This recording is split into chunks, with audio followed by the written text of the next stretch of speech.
नमस्कार, मैं हूं दीपाली राणा। आप देख रहे हैं सीएनबीसी आवाज स्पेशल नाम दाम और काम। दरअसल शानदार बुल रन के बाद बाजार करेक्शन के दौर से गुजर रहा है।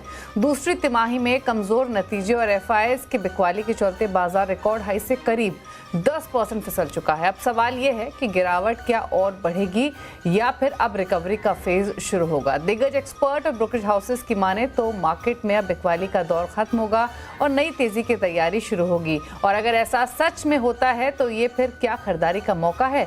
क्या यहाँ पर खरीदारी का मौका बन सकता है? अगर आप वाकई में इस गिरावट में खरीदारी के मौके ढूंढ रहे हैं तो आपको समझदारी से शेयर का नाम चुनना होगा, उसका दाम और कंपनी का काम देखना होगा। तो शुरुआत करते हैं इसी थीम के साथ इस स्पेशल शो की।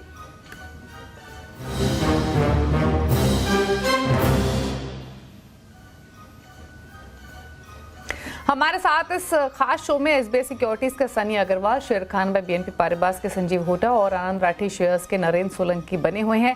आप सभी का स्वागत है इस शो में। और पहले तो इस थीम का तो हमने जिक्र किया, इस शो की थीम का नाम दाम और काम, यानी ऐसी कंपनी जिसका नाम भी हो, जिसका दाम भी वाजिब हो और काम भी अव्वल नंबर का हो। लेकिन इस नाम के पीछे का जो लॉजिक है वो है आज होने वाली रिलीजेस का।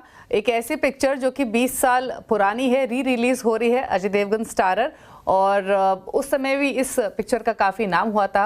20 साल पहले अजय देवगन स्टार हुआ करते थे, उस ज़माने के स्टार तो अब भी हैं, लेकिन तब इनकी जिस तरीके की जो पिक्चरें आती थी उनको काफ़ी पसंद किया जाता था। एक और पिक्चर रिलीज़ हो रही है आज, देखना हो किस तरीके का रिस्पॉन्स होता है। वो है अभिषेक बच्चन की आई वॉन्ट टू टॉक।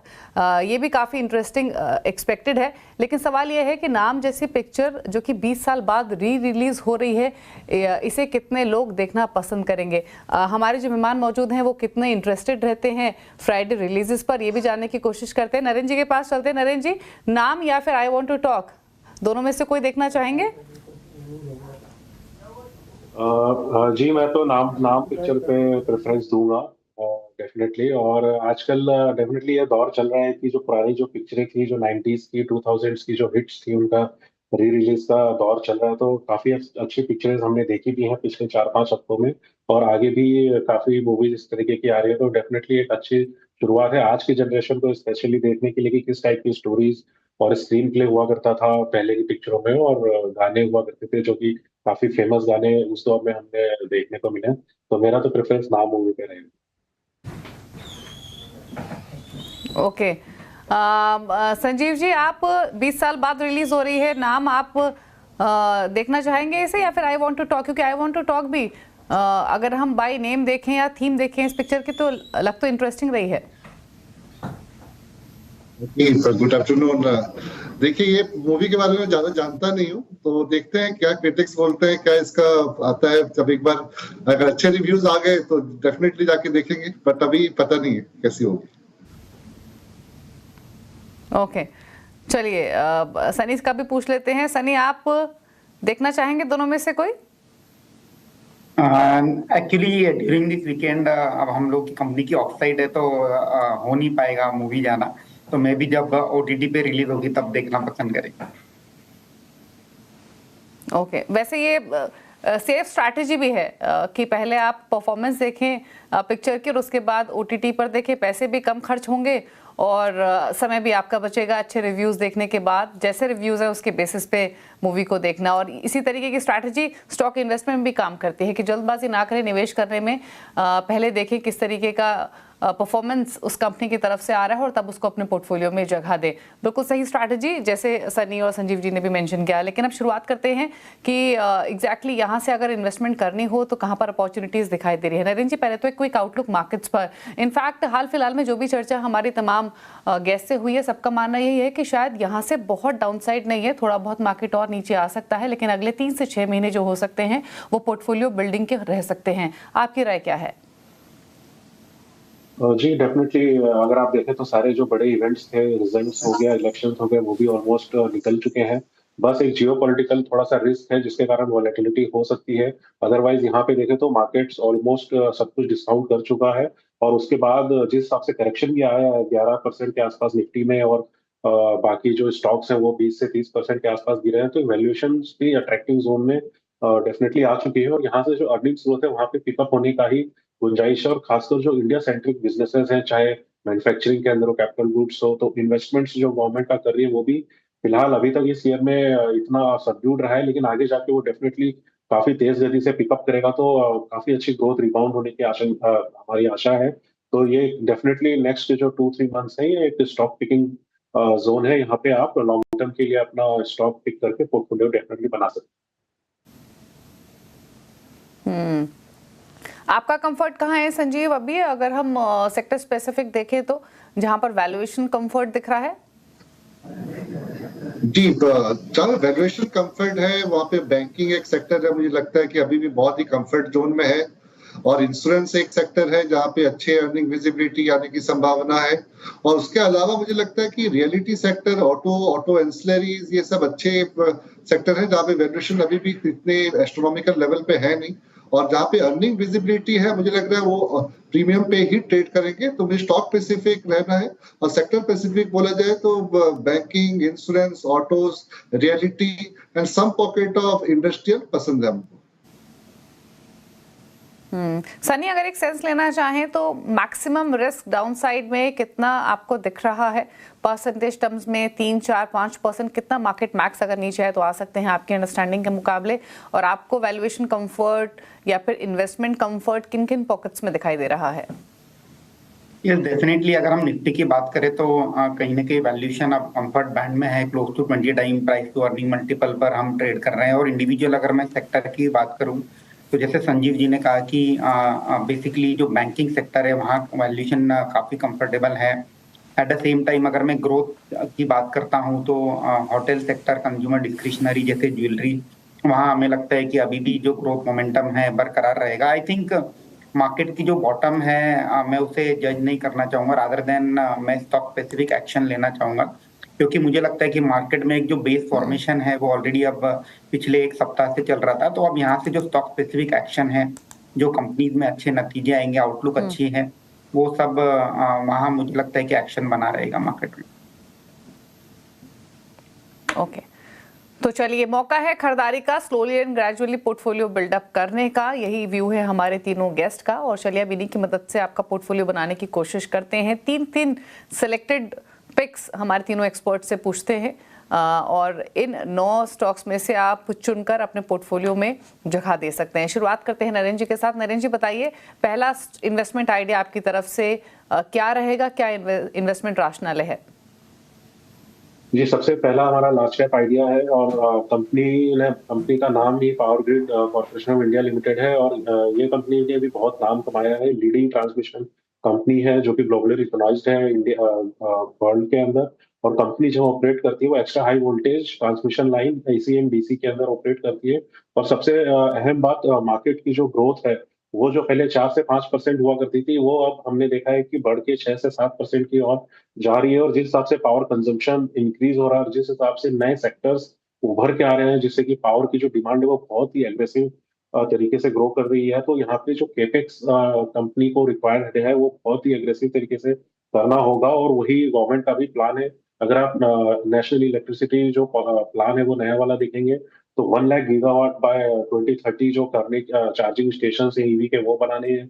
और जो ट्रांसमिशन कैपेसिटी है वो भी ऑलमोस्ट काफी तेज गति से बढ़ानी है। तो इसमें डेफिनेटली कंपनी के लिए बहुत बड़ा एक रनवे है ग्रोथ का। तो आप इसमें इन्वेस्ट करके चल सकते हैं। हमारा इसके अंदर जो टारगेट है वो 365 रुपीज का है फिलहाल।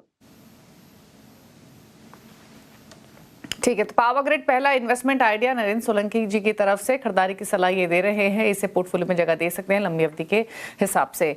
चलिए, तो एक ट्रेड आते हुए दिखा है और यहाँ पर जो लक्ष्य आपके रहेंगे इन्वेस्टमेंट के वो 365 के रहेंगे पावर ग्रिड में। बात करते हैं अब सनी से। सनी बताइए, आपकी तरफ से पहला स्टॉक आइडिया क्या होगा? मेरे तरफ से पहला आइडिया रहेगा बैंकिंग सेक्टर से और हमने चुना है ICICI बैंक को। और इसे चुनने का कारण ये कि काफी अच्छे नतीजे बैंक ने डिक्लेयर करे थे Q2 में। यहाँ हमने देखा था कि डिपॉजिट और जो लोन ग्रोथ है दोनों में तकरीबन 15.5% की ग्रोथ हमने देखी थी। एट द सेम टाइम जो एसेट क्वालिटी है वहाँ हमने इंप्रूवमेंट होते हुए देखा था। और हमारा ये मानना है कि आने वाले अगले 2 सालों में जो बैंक की जो क्रेडिट ग्रोथ है तकरीबन 15-16% की मेंटेन रहेगी। एट द सेम टाइम जो अगर मैं एसेट क्वालिटी की बात करता हूँ तो क्रेडिट कॉस्ट तकरीबन 40-50 बेसिस पॉइंट पे रहेगा। और नीम जो है 4.2 to 4.3% के बैंड में अगले एक साल में हम एक्सपेक्ट कर सकते हैं। अगर मैं वैल्यूएशन की बात करूं तो FY26 के बुक वैल्यू पर तकरीबन 2.5 times price to book multiple पर ट्रेड हो रही है और ROE 16 से 18% के बीच में रहेगी। इसी के चलते ICICI बैंक को 1450 के टारगेट से लॉन्ग टर्म पोर्टफोलियो में ऐड करना चाहिए। ओके, तो लॉन्ग टर्म के हिसाब से आईसीआईसीआई बैंक को पोर्टफोलियो में जगह दे, ये सजेशन है। अच्छा सनी, एक चीज और, आपने आईसीआईसीआई बैंक का जिक्र किया है, तो जो छोटे पीएसयू बैंक्स हैं या मिड साइज पीएसयू बैंक्स हैं, उन पर आपकी सलाह क्या है? क्योंकि बहुत इन्वेस्टर्स हैं जो कि हायर लेवल्स पर भी उन स्टॉक्स को ओन करते हैं और लोअर लेवल्स पर भी खरीदे हुए हैं, उनके लिए सजेशन क्या रहेगा अगर हम मिड साइज सरकारी बैंकों की बात करें तो? आई थिंक अगर PSU बैंक में किसी को बेट लेना है तो I think again I would like to go ahead with a slightly larger size banks like bank of Baroda और कैनरा बैंक और इंडियन बैंक, जहां रिलेटिवली फ्रेंचाइजी बड़ी है और डिपॉजिट मोबिलाइजेशन के जो पोटेंशियल है बड़ी बैंक में आसान होते हैं। और अगर किसी को स्मॉलर साइज बैंक में बेट लेना है PSU साइड में, तो I think bank of Maharashtra के नतीजे काफी अच्छे आए थे। हालांकि वैल्यूएशन थोड़े ऊंचे है, may be buy on dip की जो रणनीति है बैंक ऑफ महाराष्ट्र में काम करती है। ओके, तो सरकारी बैंकों में लार्ज कैप्स के साथ ही कंफर्ट है, छोटे बैंकों में बैंक ऑफ महाराष्ट्र एक स्टॉक हो सकता है जहां पर आप ध्यान दे सकते हैं अगर उसी पॉकेट में जाना है तो। चलिए चलते हैं अब संजीव जी के पास। संजीव जी बताइए, आपका इन्वेस्टमेंट आइडिया पहला कौन सा होगा? जी, जो पहला इन्वेस्टमेंट आइडिया है वो महिंद्रा एंड महिंद्रा। एक सेक्टर जो लैग कर रहा था और वो है ट्रैक्टर सेगमेंट, और यहाँ पे अगर देखें तो अभी इंडस्ट्री का संभावना है कि 6 to 8% ग्रो कर सकता है FY25 में, और ऑप्टिमिज्म है कि FY26 में भी अच्छे ग्रोथ देखने को मिल सकता है ट्रैक्टर में, क्योंकि रिजर्वर लेवल में अच्छे पानी है और यहाँ पे लीडर है M&M। और अगर मैं PV सेगमेंट में आ जाऊं तो ये कंटिन्यूअसली मार्केट शेयर गेन कर रहा है, नए प्रोडक्ट लेके आ रहा है, वो LCV में हो या SUV में हो, और अभी नेक्स्ट वीक ही लॉन्च करने वाले हैं उनका पहला जो EV व्हीकल्स है। तो ये बहुत बड़ा ट्रिगर हो सकता है महिंद्रा के लिए। वैल्यूएशन अभी भी कंफर्ट जोन में है, 25 टाइम्स ट्रेड कर रहा है कोर बिजनेस FY26 पे। और अगर SOTP की बात करें तो मुझे लग रहा है कि बहुत सारे ट्रिगर और भी प्ले आउट हो सकते हैं M&M में, तो यहाँ पे बाय की सलाह रहेगी विद टारगेट प्राइस ऑफ 3490।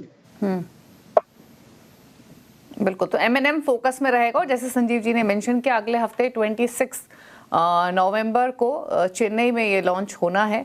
अपनी 2 इलेक्ट्रिक ब्रांड्स जो कि इंग्लो प्लेटफॉर्म पर बेस्ड होंगी वो अनवील होंगी चेन्नई में। डेफिनेटली यहाँ पर पूरा इंटरेस्ट रहेगा। XEV और BE इन दोनों गाड़ियों पर नजरें रहेंगी और डेफिनेटली काम कर रही है कंपनी अपने पोर्टफोलियो पर, और इसी वजह से हमने मार्केट शेयर गेन भी M&M की तरफ से होते हुए देखा है। इनफैक्ट संजीव जी, M&M की आपने बात की तो एक क्विक कमेंट टाटा मोटर्स पर आपकी तरफ से, क्योंकि अगर हम दिग्गज ऑटो कंपनीज की बात करें तो टाटा मोटर्स अपने हाई से सबसे ज़्यादा करेक्ट हुआ है अगर बाकी कंपनियों से तुलना करें तो। अब इम्पॉर्टेंट ये है कि अगर रिसेंटली रिजल्ट्स आप देखें, कुछ चिंताएं दिखाई दी, लेकिन मैनेजमेंट की कमेंट्री अच्छी थी। वो सेकंड हाफ को लेकर काफ़ी बुलिश हैं हर एस्पेक्ट से, JLR की परफॉर्मेंस को लेकर भी, डोमेस्टिक पैसेंजर व्हीकल सेगमेंट को लेकर भी। लेकिन इस बात को भी इग्नोर नहीं किया जा सकता कि डोमेस्टिक पैसेंजर व्हीकल सेगमेंट में जो उनकी USP थी या फिर उनके लिए जो स्ट्रॉन्ग होल्ड था EVs, उस सेगमेंट में कंपटीशन अब तेजी से बढ़ रहा है। कैसे रेट करते हैं आप टाटा मोटर्स को इस करेक्शन के बाद? मुझे लग रहा है कि जिस तरह का एक सिग्निफिकेंट करेक्शन देखने को मिला है टाटा मोटर्स में, वो डिस्काउंट ऑलरेडी कर रहा है जितने भी नेगेटिव्स हैं जिसे आपने बताया। लेकिन मुझे लग रहा है कि जिस तरह के इंप्रूवमेंट आने वाले हैं, इसका अर्निंग ग्रोथ में हो या फिर बैलेंस शीट प्रोफाइल में हो, वो अभी डिस्काउंट नहीं कर रहा है ये प्राइस में। तो मुझे लग रहा है बहुत अच्छा लेवल है टाटा मोटर्स का ये प्राइस में। अगर किसी को नया एंट्री करना हो या किसी को ऐड करना है अपने पोजिशन को, तो ये बहुत अच्छा अपॉर्चुनिटी है टाटा मोटर्स में। ओके, चलिए अब एक ट्रेड्स तो आपको मिले हैं हमारे तीनों ही गेस्ट की तरफ से। अब कुछ और आइडियाज को समझते हैं। नरेंद्र जी, पावर ग्रिड आपने चुना, दूसरा बताइए, दिग्गज स्टॉक के साथ जाएंगे या कुछ मिड कैप्स में भी आइडियाज आइडेंटिफाई किए हैं? जी, मिड कैप में भी है। हमारा दूसरा जो आइडिया है वो मिड कैप स्पेस से ही है और कंपनी का नाम है डिक्सन टेक्नोलॉजीज। कंपनी जैसे कि आप जानते हैं कंज्यूमर इलेक्ट्रॉनिक्स में, चाहे वो लैपटॉप्स हो, मोबाइल फोन्स हो या फिर हाउस होल्ड अप्लायंसेज हो, उनका काफी बड़ा one of the largest manufacturer है। और यही नहीं, कंपनी धीरे धीरे अपने ये सारे प्रोडक्ट्स में डिजाइन डेवलपमेंट के साथ साथ अब बैकवर्ड इंटीग्रेशन भी कर रही है और ज्यादा से ज्यादा मॉड्यूल्स जो है वो अपने किटी में लाने की कोशिश करिए, जिससे कि कंपनी का मार्जिन काफी बेहतर तरीके से इम्प्रूव हो सके। और इसके साथ ही अगर आप देखें तो जो लेटेस्ट जो हमने लास्ट वीक देखा कि जो BIS सर्टिफिकेशन एजेंसी है, उन्होंने जो चाइना से इंपोर्ट होने वाले इलेक्ट्रॉनिक अप्लायंसेस हैं उनके रजिस्ट्रेशन से इनकार किया है। तो डेफिनेटली जो डोमेस्टिक मैन्युफैक्चरिंग है वहां पे आप AC, रेफ्रिजरेटर, इस टाइप के अप्लायंसेस का काफी ज्यादा बड़ा डिमांड बढ़ता हुआ देखेंगे। तो ये भी एक काफी पॉजिटिव है कंपनी के लिए। और कंपनी का जो केपेक्स है वो भी काफी अच्छी एग्रेसिव गति से चल रहा है। ऑलमोस्ट 550 से 600 करोड़ का कंपनी ने ऑलमोस्ट केपेक्स प्लान किया है इस साल, जो कि अगले साल एग्जीक्यूट हो जाएगा। तो इसको आप डेफिनेटली लॉन्ग टर्म के लिए अपने पोर्टफोलियो में रख सकते हैं। हमारा जो टारगेट है वो है 17,750 का। ओके, 17,750 का टारगेट है। खरीदारी की सलाह है लंबी अवधि के लिए। डिक्सन टेक दूसरा आइडा नरेंद्र जी की तरफ से। पहले इन्होंने रेकमेंड किया पावर ग्रिड, दूसरा रहेगा डिक्सन टेक। टारगेट्स आपकी स्क्रीन पर हैं। चलते हैं अब सनी के पास। सनी बताइए, ICICI बैंक के बाद दूसरा आइडिया लार्ज कैप से ही पिक कर रहे हैं या मिड कैप्स में भी कुछ आइडेंटिफाई किया है आपने? मिड कैप से मैं पिक करना चाहूंगा और हमने चूज किया है दीपक फर्टिलाइजर को with a price target of 1600 and investment horizon of 12 month. ये कंपनी को चूज करने का कारण ये रहा है कि it's a well diversified chemical company जो predominantly fertiliser as well as chemical space में ऑपरेट करती है। क्वार्टर 2 में काफी स्ट्रॉन्ग नतीजे कंपनी ने पेश किए थे, जहां हमने देखा कि रेवेन्यू, EBITDA और पैट तकरीबन 13%, 73% और 240% बढ़ करके 2747 करोड़, 494 करोड़ और 214 करोड़ का कंपनी ने दर्ज किया था। EBITDA मार्जिन में हमने 600 बेसिस पॉइंट की इंप्रूवमेंट होती देखी थी। अगर हम इसके कारोबार की थोड़ी डिटेल में बात करें तो प्रीडोमिनेंटली 3 सेगमेंट में काम करती है company. One is the tan, जिसे कहते हैं टेक्निकल अमोनियम नाइट्रेट, जो प्रीडोमिनेंटली माइनिंग इंडस्ट्री में यूज होता है। दूसरा है फर्टिलाइजर डिवीजन इसका, और तीसरा इंडस्ट्रियल केमिकल डिवीजन। और बेसिकली अगर आप एंड यूजर मार्केट देखेंगे तो माइनिंग, इंफ्रास्ट्रक्चर, फार्मा, एग्रो। तो मुझे लगता है कि एक वेल डाइवर्सिफाइड केमिकल कंपनी है। At the same time market leadership भी है। अगर हम माइनिंग केमिकल टाइम की बात करें तो 40% मार्केट शेयर है इंडिया में। इंडस्ट्रियल केमिकल में अगर हम IPA, जिसे आइसोप्रोपाइल अल्कोहल कहते हैं, उसमें तकरीबन 30% का मार्केट शेयर है। और क्रॉप न्यूट्रिशन बिजनेस में तकरीबन 44% जो रेवेन्यू है इनका leading basically water soluble fertiliser से आता है। एट द सेम टाइम इनकी जो बैकवर्ड इंटीग्रेशन और जो एक्सपेंशन का प्लान है, इसके चलते हमें लगता है कि आगे की जो ग्रोथ पोटेंशियल है काफी अच्छी है। हमारा ये मानना है कि FY26 में कंपनी तकरीबन 1000 करोड़ का पैट दर्ज करेगी। आज के डेट में 16,000 करोड़ का मार्केट कैप है। 16 time price to earning multiple पर कंपनी ट्रेड हो रही है। और जो रिटर्न ऑन इक्विटी की अगर मैं बात करूं तो 15 से 16% की रिटर्न ऑन इक्विटी हम एवरेज में अगले 2 साल में आते देखेंगे। इसी के चलते लॉन्ग टर्म पोर्टफोलियो में ऐड करने की राय रही। वैसे सनी, अगर हम केमिकल सेक्टर की बात करें तो आपने दीपक फर्टिलाइजर की बात करी, डाइवर्सिफाइड कंपनी है, जैसे आपने खुद मेंशन किया। कमोडिटी केमिकल मेजरली वो सेगमेंट है जिसका ये हिस्सा है। लेकिन अगर हम commodity chemicals, agro chemicals, speciality chemicals की बात करें, कैसे देखते हैं आप इस सेक्टर की परफॉर्मेंस यहाँ से आगे जाते हुए इन जनरल? हालांकि जो सेक्टर में मुझे लगता है कि कहीं ना कहीं बॉटमिंग आउट होते नजर आ रहा है। जब अगर हम चैनल इन्वेंटरी की बात करें या चाइना डंपिंग की बात करें तो मुझे लगता है कि कहीं ना कहीं जो सेक्टर है इसमें अब स्टेबिलिटी आती नजर आ रही है। और अगले आने वाले 4 से 8 क्वार्टर में हम एक बेहतर इंप्रूवमेंट की उम्मीद करते हैं। अगेन ये जो सेक्टर है काफी वेल डाइवर्सिफाइड और काफी बड़ा सेक्टर है। तो सर्टन एग्रोकेमिकल कंपनीज जो है वहां हमें लगता है कि थोड़ा बेहतर पोटेंशियल रहेगा। Case in point PI industry, rallies, जिनके नतीजे काफी अच्छे आए थे। तो आई थिंक एग्रोकेमिकल जो स्पेस है उसके ऊपर शॉर्ट टू मीडियम टर्म में फोकस किया जा सकता है। ओके, चलिए, तो बात हुई केमिकल सेक्टर की। और जैसे आपको बताया गया, दीपक फर्टिलाइजर एक स्टॉक जहां पर आप 12 महीने के नजरिए से खरीदारी का व्यू लेकर चल सकते हैं। संजीव जी, आप बताइए, M&M आपने पिक किया, दूसरी रिकमेंडेशन क्या रहेगी? अगर मिड कैप स्पेस से बात करूं तो IT सेक्टर हमें पसंद है। और इसमें मैं एक मिड कैप कंपनी जो मैशटेक है उसको रिकमेंड करना चाहूंगा। नंबर्स बहुत ही स्ट्रांग है, कंसिस्टेंसी आ चुका है अर्निंग परफॉर्मेंस में, और फर्स्ट हाफ में एक शानदार परफॉर्मेंस डिलीवर किया है। और हमें लग रहा है जिस तरह का एक ट्रैक्शन और मोमेंटम है डील्स में, और नॉर्थ अमेरिका, UK जो उसके प्राइमरी मार्केट है, वहां पे अच्छी ग्रोथ विजिबिलिटी है। तो मुझे लग रहा है कि जो सेकंड हाफ ऑफ FY25 है वो भी बहुत स्ट्रॉन्ग अर्निंग डिलीवरी आ सकता है। और हेल्थ केयर वर्टिकल हो या बाकी सब वर्टिकल हो, वहां पे ऑर्डर जो इंटेक है बेस्टेक के लिए बहुत स्ट्रॉन्ग है। और वैल्यूएशन में अगर देखें तो अभी भी 23 टाइम्स ट्रेड कर रहा है FY26 पे, और इसका जो अर्निंग कैगर है क्लोज टू 18% है FY24 to 27। मुझे लग रहा है यहाँ पे भी एक पॉजिटिव सरप्राइज देखने को मिल सकता है आने वाले क्वार्टर्स में, और अर्निंग अपग्रेड भी आ सकते हैं। तो इसके लिए मुझे लगता है कि बहुत अच्छा लेवल पे है और इन्वेस्टमेंट के लिए तो अच्छा स्टॉक है। और नेक्स्ट 12 मंथ्स का टारगेट है यहाँ पे 3610। ओके, तो 3610 रुपए के लक्ष्य के लिए खरीदारी की सलाह मास्टेक में। ये 1 साल 1.5 साल के पर्सपेक्टिव से ये स्टॉक्स आपको रेकमेंड किए जा रहे हैं। तो दो ट्रेड्स हमारे तीनों ही गेस्ट की तरफ से आपको मिले हैं। मैं क्विकली रिपीट कर देती हूँ। संजीव होटा जी ने मास्टेक आपको रेकमेंड किया, अभी भी यहाँ पर 3610 के टारगेट्स है। दूसरा इन्होंने M&M रेकमेंड किया है। यहाँ पर 3490 के लक्ष्य के लिए खरीदारी की सलाह आपको दी गई है संजीव होटा जी की तरफ से।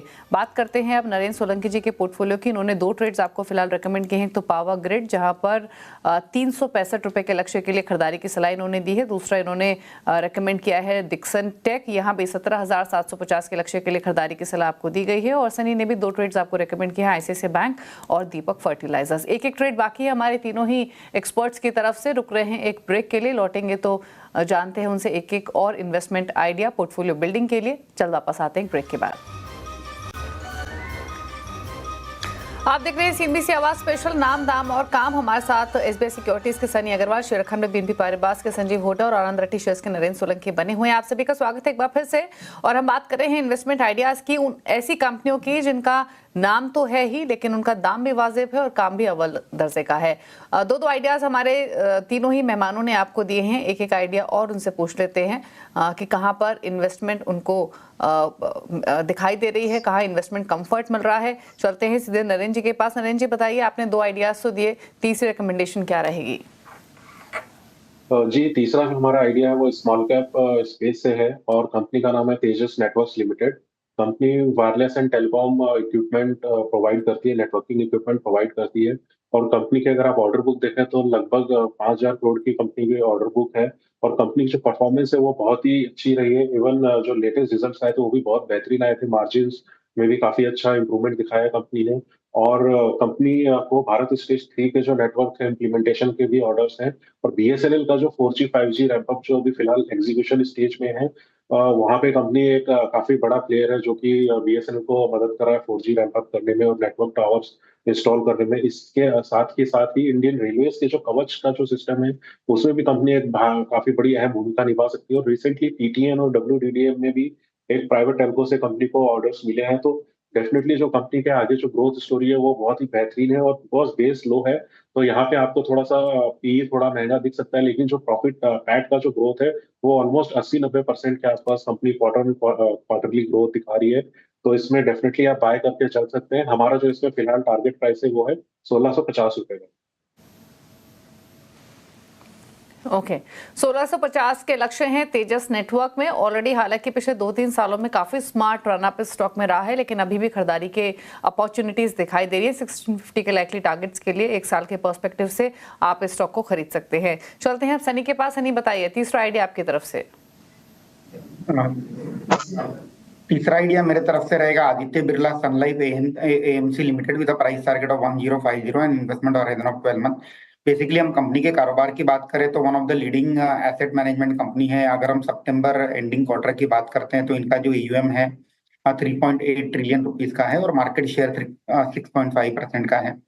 इसे चूज करने का कारण ये रहा है कि Q2 में काफी धमाकेदार नंबर कंपनी ने पेश किए थे। अगर हम AUM की बात करें तो 24% हमने इसमें इंक्रीमेंट होते देखा था और इक्विटी AUM जो है उसमें 39% का इंक्रीमेंट होते देखा था। इसी के चलते जो इक्विटी AUM का जो मार्केट शेयर है ओवरऑल पाई में वो 47% हुआ है, 42% से बढ़ करके।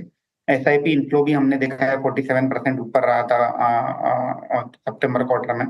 ओवरऑल अगर हम प्रॉफिट की बात करें तो 36% ऊपर थे, 242 करोड़ का प्रॉफिट कंपनी ने दर्ज किया था। हमारा ये मानना है कि कंपनी जिस तरह से टर्न अराउंड कर रही है, मुझे लगता है कि मार्केट शेयर का गेन हम आगे जा करके देख सकते हैं और कंपनी में पोटेंशियल है कि FY26 में 1100 करोड़ का पैट दर्ज कर सकती है।